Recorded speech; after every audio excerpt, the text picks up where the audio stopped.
పెద్దమునగాల sarpanch BRS party అభ్యర్థి Ketavath Ambani bye కొడుకు అయిన రవీంద్ర నాయక్ విలేకరుల సమావేశంలో టీవీ ట్రిబ్యునల్ న్యూస్ తో మాట్లాడారు. మా పెద్దమునగాలలో టీఆర్ఎస్ పార్టీ అభ్యర్థి అయిన మా అమ్మగారిని గెలిపించినందుకు ఊరు ప్రజలకు ధన్యవాదములు తెలిపారు.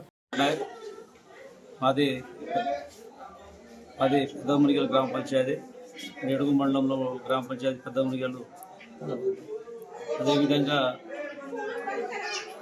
ఈరోజు తెలంగాణ రాష్ట్రంలో 3వ విడతలో భాగంగా మన దేవరకొండ డివిజన్లో మా మండలం నేడుగు మండలం పెద్దమునిగల్ గ్రామంలో ఈరోజు మా అమ్మగారు కేతవత్ అంబాలీబాయి గారు బీఆర్ఎస్ పార్టీ బలపరిచిన అభ్యర్థి 81 ఓట్లతోనే గెలుపడం జరిగింది. సంతోషంగా భావిస్తూ ఉన్నాను. అదేవిధంగా గెలిపిన తర్వాత గ్రామ పంచాయతీకి నేను చేయవలసిన పనులు ఏంటంటే, ఫస్ట్ ఈ నేటి సమాజంలో నిరుద్యోగ సమస్య ఎక్కువ ఉన్నది. మొట్టమొదటిసారి నేను చేసే పని లైబ్రరీ ఏర్పాటు చేస్తాను.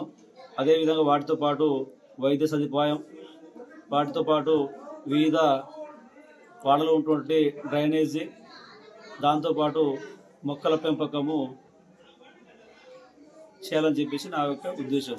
అదేవిధంగా ఇది గతంలో మా పెద్దమునిగల్ గ్రామ పంచాయతీ 1952లో మా పెద్దమునిగల్ ఒక కాన్స్టిట్యున్సీ అంటే నియోజకవర్గం, ఈ నియోజకవర్గాన్ని తీసుకెళ్ళి దేవరకొండ ఏర్పాటు చేయడం జరిగింది.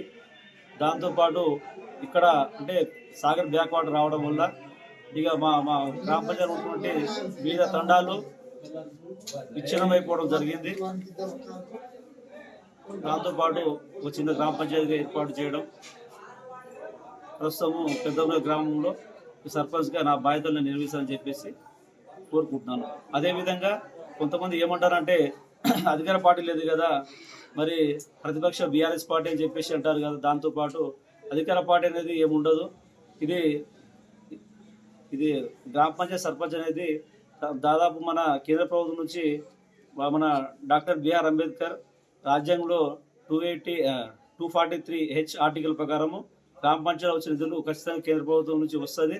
అదేవిధంగా మా గ్రామాన్ని నా వంతు నేను కృషి చేసి మా గ్రామ పంచాయతీ ఉన్నటువంటి ఎస్సీ ఎస్టీ బీసీ ప్రజలకు ప్రతి కుటుంబంలో నేను ఒక భాగస్వామ్యంగా ఉండి వాళ్ళ యొక్క ఏ పని ఉన్నా కానీ ఏ అవసరం ఉన్నా కానీ నా వంతు నేను కృషి చేసి వాళ్ళని నా వంతు నేను సేవ చేయడానికి సిద్ధంగా ఉన్నా చెప్పేసి భావిస్తూ ఉన్నాను.